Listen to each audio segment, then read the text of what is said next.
Hello everyone, it's Dan Alexander with your Friday, June 14th edition of the Weather and Marketing Report.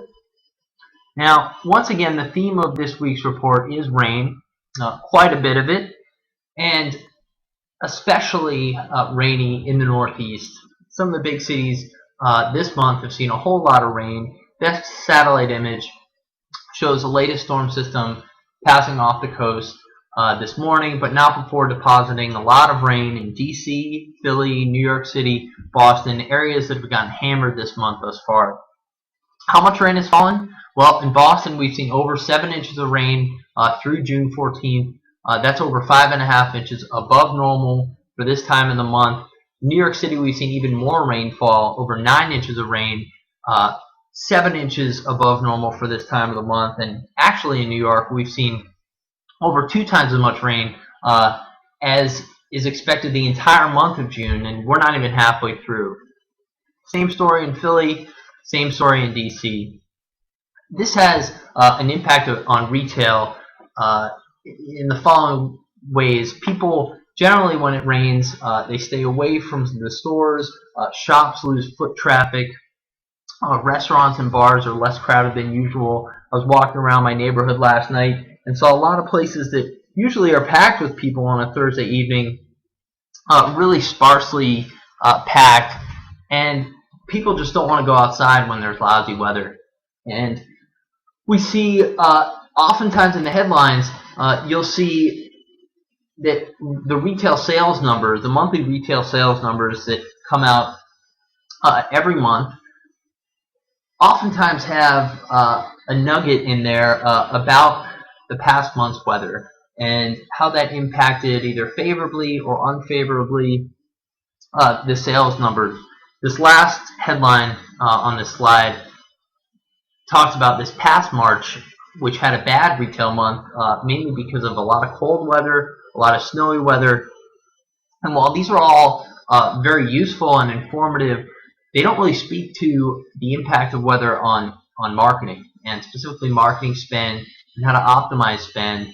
And for places that had bad retail numbers this past March, and I just use March as an example, they probably wasted a lot of money on their marketing spend trying to fight a headwind. And the same is true in June. Here in the Northeast, I saw an ad for shorts last night from a big apparel company, and I was thinking to myself, it's 55 degrees, it's pouring rain outside. Why am I seeing this ad? Why isn't this going up when we have a heat wave or when we're forecast to have a heat wave?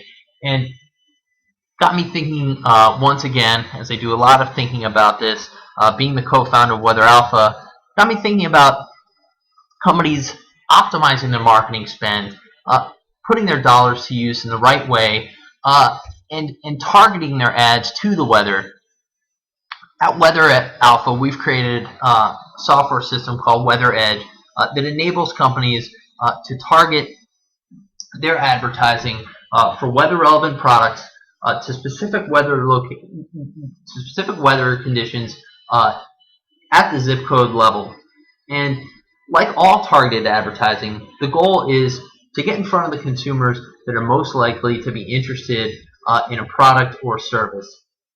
So what we're delivering is the right time for the message, the right place, the right message, and appealing to the consumer that is experiencing the right kind of weather for that product or service. And not only does this kind of advertising help to optimize the marketing spend when the weather is favorable, but it saves marketing dollars when the weather is unfavorable. Think about that shorts example. As with every targeting mechanism, the proof is in the performance, and we have seen improved advertising metrics through weather-triggered advertising in our history, and we're happy to share more about that. And last thing about weather is there's always impactful weather happening somewhere. This past week, it just happened to be in the Northeast. I lived it. It poured. So when we talk about weather-triggered advertising, we're talking about several specific industries. We've identified over a dozen. I've listed 10 here, from apparel to automotive, lawn and garden, People want to get outside, trim their lawns when it's nice out, travel. When it's frigid and snowy out, wouldn't you want to go to a place like this, tropical getaway? Insurance, home insurance, car insurance. Weather is a big threat to property.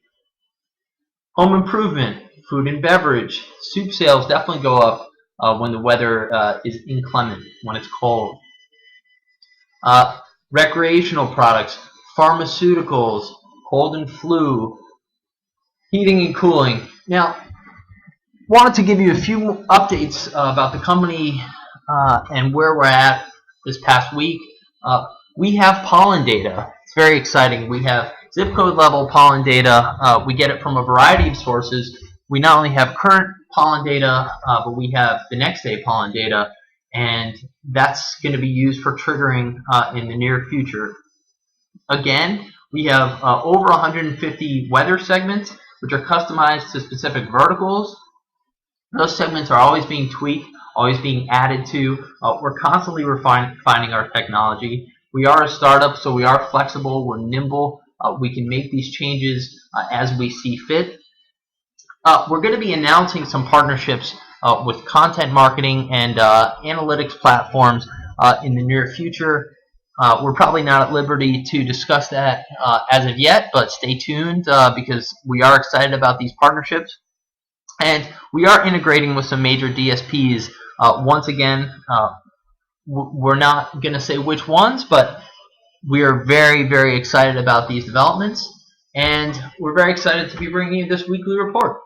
So we are Weather Alpha. I'm Dan Alexander, and you can find us on Twitter at Weather Alpha, on LinkedIn or Facebook. If you want some more information about our company, you can email us at info@weatheralpha.com.